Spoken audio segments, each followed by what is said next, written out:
अनुष्का, ए दिल है मुश्किल एक और सुपर हिट।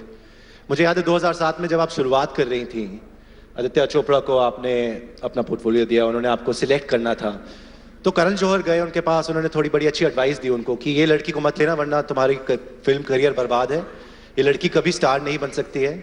तो करण जौहर ने आदित्य चोपड़ा को एडवाइस दी, बहुत अच्छा करा, आदित्य ने वो एडवाइस नहीं मानी।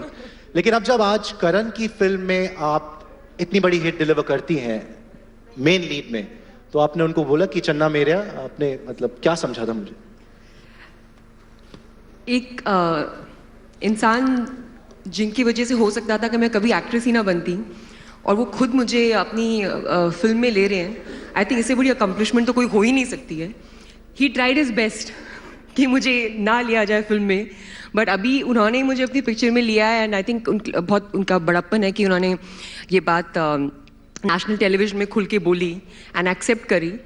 बट ये मेरी आई थिंक ये एक किक मिलता है मुझे कि जो कभी आपसे लोगों की अच्छी एक्सपेक्टेशंस होती हैं और कभी होती नहीं है, और अगर बुरी एक्सपेक्टेशंस होती हैं और आप उसको ऑपोजिट बना लो और उनको आप पसंद आने लग जाए इतना कि वो आपको खुद अपनी पिक्चर में ले ले, तो आई थिंक ये मेरे लिए बहुत बड़ी बात है। तो मैंने उसको एज अ चैलेंज ले लिया था कि आप ही मेरे को अपनी फिल्म में लोगे, देखना एक दिन। ओके और सुल्तान और ए दिल है मुश्किल इस साल की दो बहुत ही बड़ी फिल्में, और सबको बताना चाहूंगा कि अगर आप बॉक्स ऑफिस देखें 400 करोड़ प्लस आपकी फिल्मों ने करा है। इस साल की सबसे बड़ी मेल या फीमेल स्टार की कलेक्शन अनुष्का शर्मा को जाती है 2016 की, तो बहुत बड़ी बात है। सुल्तान में बहुत लोगों का ये पूछना था कि सलमान खान के साथ फिल्म करना तो बड़ी बात है, लेकिन सलमान खान के साथ फिल्म करना जिसमें आपका रोल भी हो वो भी बहुत बड़ी बात है। तो ये आपने कैसे मैनेज करा कि आपकी हर फिल्म में दिखता है कि आप उभर के आती हैं, और सुल्तान में भी अरफा का कैरेक्टर जो था बहुत प्रेरित करा लोगों को उसने। ये ना बहुत बुरी बात है, बट मैं ना कुछ ज़्यादा ही मुंहफट हूँ, और मैं तमीज़ वाली मुंहफट, बदतमीज़ नहीं, लेकिन मैं बहुत ओपनली चीज़ें बोल देती हूँ ना। अगर मुझे कोई पिक्चर अच्छी नहीं लगी, या मुझे नहीं साइन करनी है, या मुझे अपना रोल नहीं अच्छा लग रहा है, तो मैं बहुत खुल के बता देती हूँ कि मुझे ये नहीं करना है। एंड अगर आपको एक सलमान खान के साथ पिक्चर ऑफर की जा रही है और आपको लग रहा है यार आई जस्ट होप ना करना पड़े, कैसे कहेंगे the role is not good, तो वो बहुत डर लग रहा था मुझे जब मुझे फिल्म नरेट करी जा रही थी। आई वाज लाइक मैं क्या करूँगी, क्योंकि मैंने ऐसे कोई फिल्में करी नहीं थी जहाँ पे जैसे आप कह रहे हैं कि लोग एक्सपेक्ट करते हैं कि सलमान खान की फिल्म में लड़की का कुछ ज़्यादा पार्ट नहीं होगा, और वैसी फिल्में करना मुझे लगता है कि मेरे करियर में मुझे कोई खुशी नहीं देता। तो आई वॉज वेरी वरीड कि क्या होगा, बट देन जब नरेशन हुआ, मैंने पोटेंशियल देखा उस फिल्म में, उस रोल में, तो आई वॉज वेरी हैप्पी कि अगर मैं कर रही हूँ उनके साथ फिल्म, तो ऐसी फिल्म कर रही हूँ जिसमें मैं खुद प्राउड होंगी कि मैंने एक ऐसा कैरेक्टर निभाया है जो अलग है, और जिसको एक करेक्ट वे में एक औरत को दर्शाया जा रहा है हिंदी फिल्मों में। अच्छा, और सलमान के साथ काम करने का एक्सपीरियंस, बहुत ही मुश्किल फिल्म थी सुल्तान मेरे ख्याल से। लेडी सुल्तान हमारे सेशन का नाम है। बहुत हार्डवर्क करा आपने और एकदम से कूद गई, जितना मुझे पता है उस फिल्म के अंदर 2 हफ्ते 3 हफ्ते में आपने पूरी भी कर दी। वो पूरा प्रिपरेशन और वो पूरा समय जो सुल्तान का टाइम था शूट का। फिजिकली बहुत ड्रेनिंग फिल्म थी, क्योंकि मैं एक रेसलर का रोल निभाने वाली थी। फर्स्टली तो मैं किसी भी एंगल से रेसलर लगती नहीं हूँ, तो वो ही बहुत बड़ी एक मुझे चोटी दिख रही थी कि इतनी, मतलब अब इसको ये कैसे लांघेंगे। पर फिजिकली दिखना एक बात होती है, दूसरा होता है पूरा स्पोर्ट सीखना, कन्विंसिंगली सीखना, क्योंकि मैं चाहती थी कि जब लोग पहली बार देखें, क्योंकि आप रेसलिंग को इस फिल्म में पहली बार देख रहे थे, और ये बहुत ही प्रसिद्ध स्पोर्ट है हमारे देश का, एंड इस स्पोर्ट से इतने सारे एथलीट्स ने हमारे देश को इतना ज़्यादा रिस्पेक्ट लाई है। सो आई वॉन्टेड कि जब पहली बार आप एक फीमेल रेसलर ऑन स्क्रीन देखें, तो आपको एकदम कन्विंसिंग लगे कि ये सही दिख रहा है, और ये नहीं कि मतलब एक हीरोइन रेसलर होने की एक्टिंग कर रही है। तो मैं बहुत घुस गई थी उसके अंदर, रोल के अंदर। मैं पूरा दिन, सुबह 2 घंटे मैं वर्कआउट करती थी मसल पुट ऑन करने के लिए, फिर 1.5 घंटा, कभी 3 घंटा शूटिंग के दिन, जिस दिन हम लोग मतलब प्रॉपर 10-10 घंटे की शूट करते थे, 12-12 घंटे की शूटिंग करते थे, उसके बाद ये 2 घंटा, ये 3 घंटा रेसलिंग सीखना, और अपने आप को एक करेक्ट वे में एक रेसलर दिखाना, ये कन्विंसिंगली दिखाना, ऊपर से हरियाणवी सीखना, जो मैं बैंगलोर में बड़ी हुई हूँ। ऑल्दो लोग सोचते हैं कि मैं नॉर्थ इंडियन हूँ, जो मैं हूँ, बट मैं ज़िंदगी भर साउथ इंडिया में रही हूँ, तो ये एक डायलेक्ट और एक लहजा पकड़ना थोड़ा मुश्किल था. बट आई थिंक अल्टीमेटली जब आप इतना कुछ करते हैं पिक्चर में, लोग देखते हैं और आपको अप्रिसिएशन मिलता है, तो फिर अगली पिक्चर में आप वापस तैयार हो जाते हैं कि जब कोई नहीं, आने दो, कुछ भी कर लेंगे. अच्छा, आपने लहजे की बात करी, आपने हरियाणवी बोली उस फिल्म में, उर्दू ए दिल है मुश्किल में, फुलारी आ रही आपकी मूवी जिसमें आप पंजाबी बोल रहे हैं, और द रिंग में जो टाइटल नहीं है शाहरुख खान के साथ, जो इम्तियाज अली फिल्म, उसमें आप गुजराती कैरेक्टर प्ले कर रही हैं. तो ये एक्सेंट्स की एक हमें झलक देंगे आप? डिफरेंट एक्सेंट्स आपने कैसे प्रिपेयर करे? हाँ, मैं अभी वेस्टर्न बेल्ट को कवर कर रही हूँ. अच्छा, फिर आप साउथ में फिर हाँ, फिर साउथ जाऊंगी, थोड़ा ईस्ट जाऊंगी, ऐसे फुल इंडिया कवर करूंगी. बट कैसे क्या डिक्शन ट्रेनिंग होती है, आप पूरे डायलॉग्स जो फोनेटिकली जैसे साउंड करेंगे, आप उसको हिंदी में लिखते हैं. तो मैं खुद लिखती थी उसको, जैसे जैसा आप पढ़ोगे वैसा आप वैसा बोलोगे. एंड सारे डायलॉग्स को वापस दोहराते रहना मुश्किल होता है. But I think after some time, कुछ दिनों के बाद एक आदत सी पड़ जाती है. इनफैक्ट जब मैं रिंग की शूटिंग कर रही थी, जो टाइटल नहीं है पिक्चर का, बट उसमें मैं गुजराती एक्सेंट में बात कर रही हूँ. और उसके बाद एक मुझे ना डबिंग करनी थी ए दिल है मुश्किल की, और मैं थी, कहाँ पे थी मैं, हाँ मैं थी एम्स्टरडेम में थी.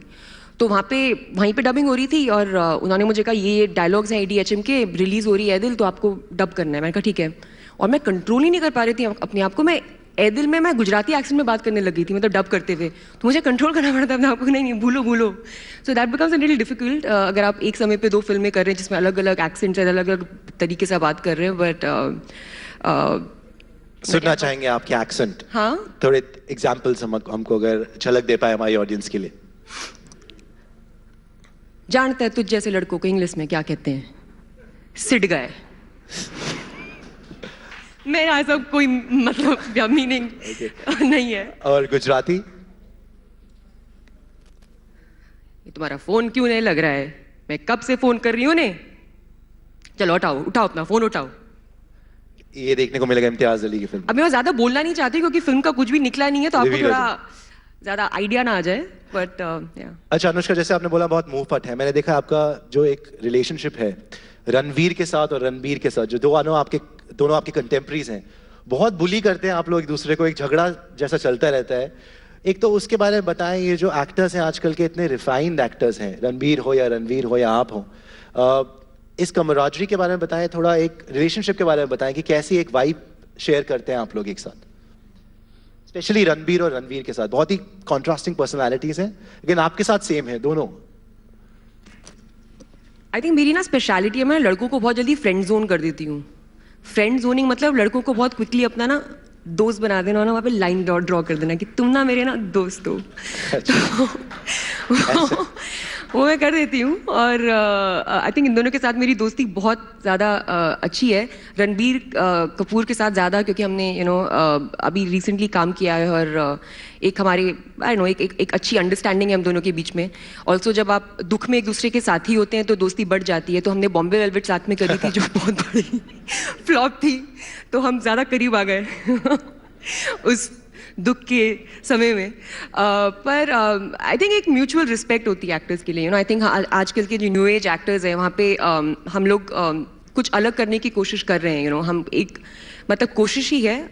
मैं पॉम्पस नहीं साउंड करना चाहती बोल के कि हम कुछ कर देंगे, ये कुछ रेवोल्यूशन नहीं क्रिएट कर रहे हैं, बट हम कुछ क्रेडिबिलिटी क्रेडिबल काम करने की कोशिश कर रहे हैं. व्हेन यू सी कि आपके साथ के जो एक्टर्स हैं, जो आपके उम्र के एक्टर्स हैं, जब ऐसा कर रहे हैं, तो एक सेंस ऑफ रिस्पेक्ट आ जाती है. वो बहुत ज़रूरी होता है. आई थिंक अगर मैं उनको रिस्पेक्ट नहीं करती तो मैं उनसे इतनी कैजुअली, इतने आराम से और ऐसे ऐसे नोक झोंक नहीं कर पाती. बट आई थिंक वो आता वहाँ से है. और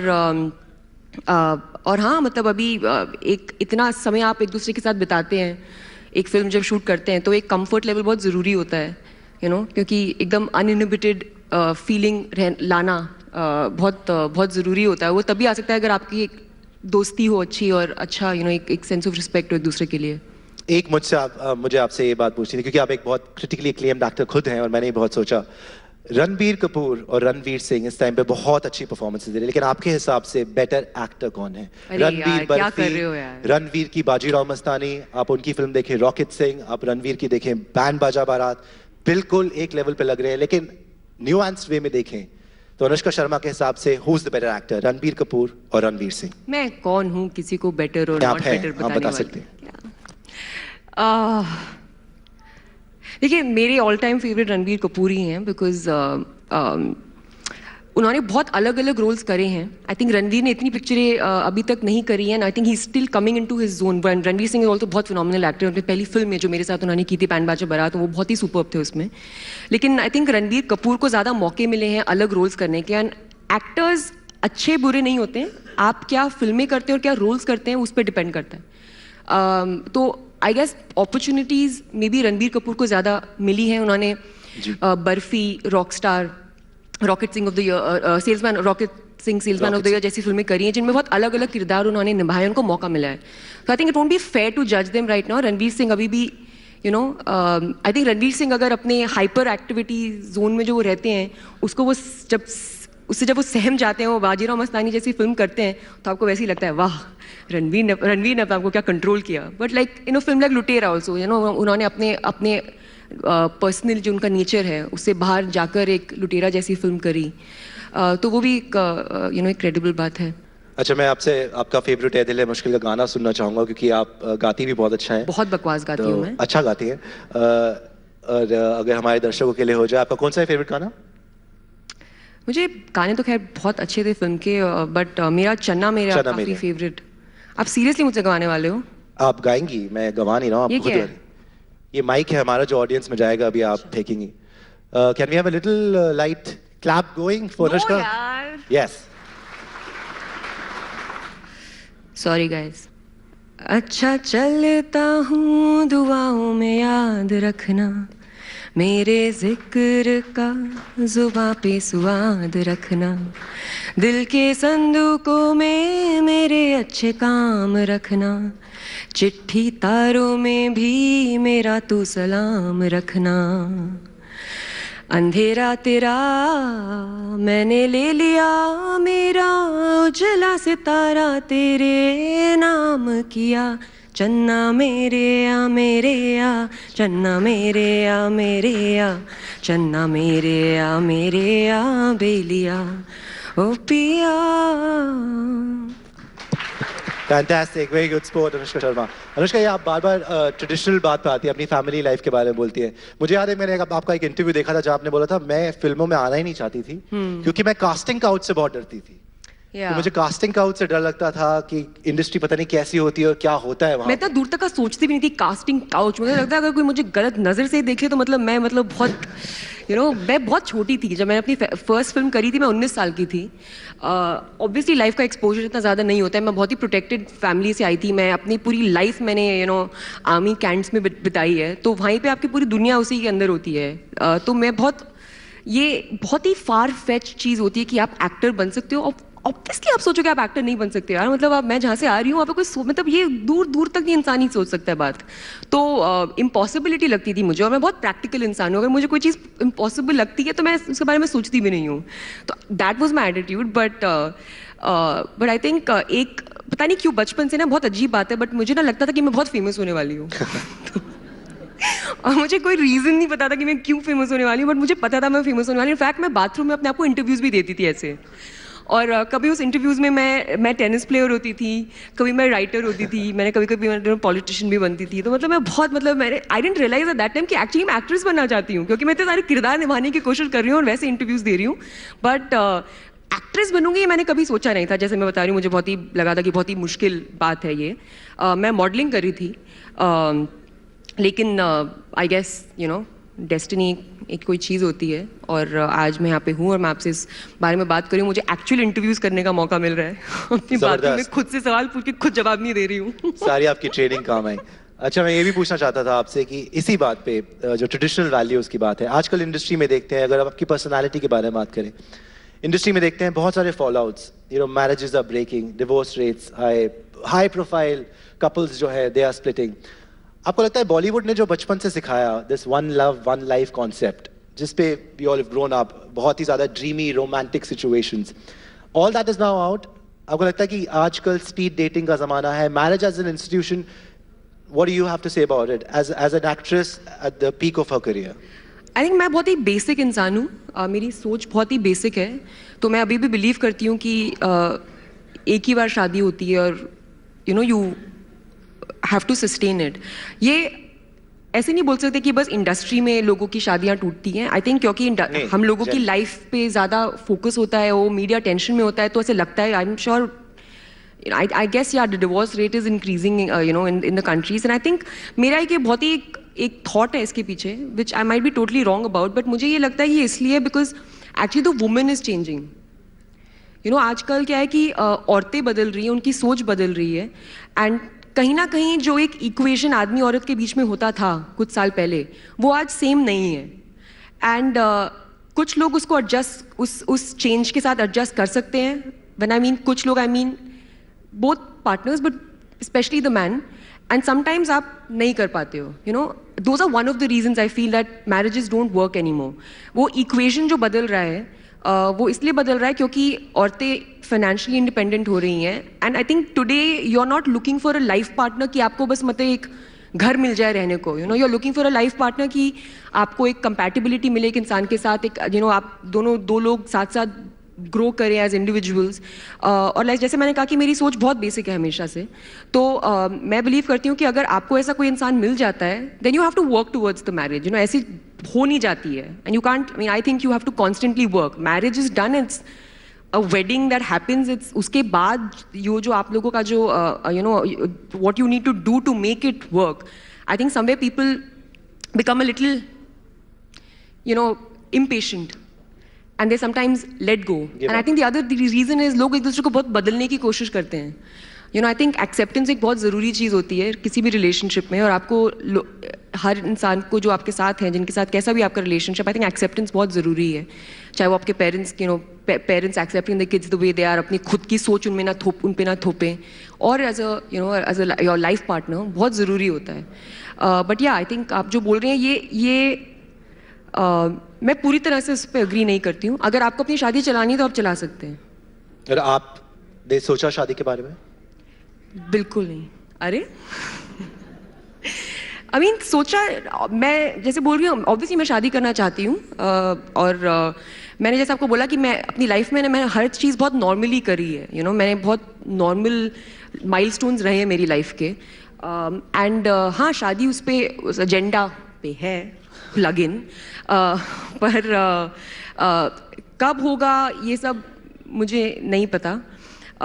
बट आई थिंक आजकल थोड़ा दौर बदल रहा है, एंड आई थिंक एक्ट्रेसेस शादियों के बाद भी बहुत काम कर रही हैं, बहुत क्रेडिबल काम कर रही है, जैसे विद्या बालन है, या even Aishwarya in ADHM, Kajal, Kareena जो she is just about to become a mother, एंड वो अभी तक महबूब स्टूडियो में शूटिंग कर रही है, जिनको उन्होंने रिसेंटली मैंने उनका कोई इंटरव्यू पढ़ा जहाँ पे उन्होंने कहा कि सैफ ने बोला लगता है तुम्हारा बच्चा ना महबूब स्टूडियो में हो जाएगा क्योंकि तुम वहीं पे रहती हो। तो आई थिंक ये एक बहुत अच्छा दौर है for women in movies, and I think I would like to continue to just be normal as a person. I think it's very important to not get trapped. क्या होता है कि आपसे एक्सपेक्टेशंस ये है, और मुझे इस बात से बहुत ही ज़्यादा चिढ़ होती थी जब लोग बोलते थे कि बिगिनिंग ऑफ माई करियर कि एक्ट्रेसेस की ना शेल्फ लाइफ होती है, तो मुझे बहुत खुंदक आती थी इस बात को सुन के, बिकॉज ये बहुत ही डरोगेटरी चीज़ है मेरे हिसाब से ऐसा बोलना। And I feel like today women by the kind of choices they making in cinema, and I think somewhere we are all contributing to that, हम लोग एक बदलाव लाने की कोशिश कर रहे हैं, and hopefully we'll start to view actors for the films that they do, and not relate their personal lives and bring their personal lives into the equation. Hi, you are very outspoken. आप बहुत मुंह फट हैं जैसे आप कहती हैं, और आप कह रहे हैं कि आप अपनी रेगुलर लाइफ में वापस चली जाती हैं, कंटोनमेंट में, आर्मी में यू हैव ग्रोन अप। तो जब इंडिया पाकिस्तान के बीच में ये सब विवाद होता है तो आपको कैसा लगता है? आपको लगता है कि मैं अपनी सेलिब्रिटी स्टेटस यूज़ करके कुछ बोलूं, पर आप एक्ट्रेस भी हैं तो आप कुछ बोल नहीं रही, तो आप अपने उस कॉन्फ्लिक्ट को कैसे रिजॉल्व करती हैं? जैसे मैंने पहले बोला ना कि बहुत सी बार आपको तभी कुछ करना चाहिए अगर उसका कुछ एक्चुअल इमीडिएट इफेक्ट हो सकता है, या उससे कुछ कुछ हो सकता है। मैं अपना पर्सनल एक्सपीरियंस आपको बता सकती हूँ। मुझे पता है जब मेरे फादर JNK में पोस्टेड थे और कारगिल वॉर चल रहा था उस समय पे मुझे याद है कि जब भी हम स्कूल से वापस आते थे मेरी मम्मी बस टीवी के सामने पूरे समय बैठी होती थी, बिकॉज फोन्स मतलब 1-2 महीने में 3 महीने में एक बार कॉल आता था, वो भी नहीं पता होता था कहाँ से फ़ोन कर रहे हैं। एक बहुत ही अजीब सी बात करते थे, समझ नहीं आता था क्या बोल रहे हैं, ज़्यादा कुछ बोल नहीं पाते थे, ज़्यादा देर तक बात नहीं हो पाती थी और मम्मी बस टीवी देखती रहती थी। और वो न्यूज़ वो टिकर पे जो नीचे आता है ना, feel so weird saying it also, but death of like the soldiers, वो ऐसे पढ़ते थे। तो I have gone through that personally, मैंने वो एक्सपीरियंस किया। मेरे फादर इन्फेंट्री में थे, which is the fighting arm of army. And मैं जानती हूँ कि एक सोल्जर की फैमिली और एक सोल्जर क्या क्या सहते हैं, when they are doing their jobs. तो जब अगर मैं अपनी प्रेजेंट लाइफ से इसको रिलेट करूँ, वो तब था। आज जब ऐदिल है मुश्किल इतने बड़े विवाद में जब आई थी, जब फवाद खान का टॉपिक छिड़ा था, तब मेरे को बस एक बात समझ में आई थी। जो सेंटिमेंट था लोगों का वो मैं समझ सकती थी पूरी तरह से, लेकिन मैं इतना जानती थी कि जो बॉर्डर पे इंसान लड़ रहा है ना, उसको कोई फर्क नहीं पड़ रहा है अगर कोई एक फिल्म रिलीज हो रही है या नहीं हो रही है। उनकी लाइफ वो एक्चुअल इश्यूज के साथ डील कर रहे हैं। ये बहुत ही it's negligible this thing, and I feel like because I am a soldier's daughter, I understand that what they are doing is the real deal.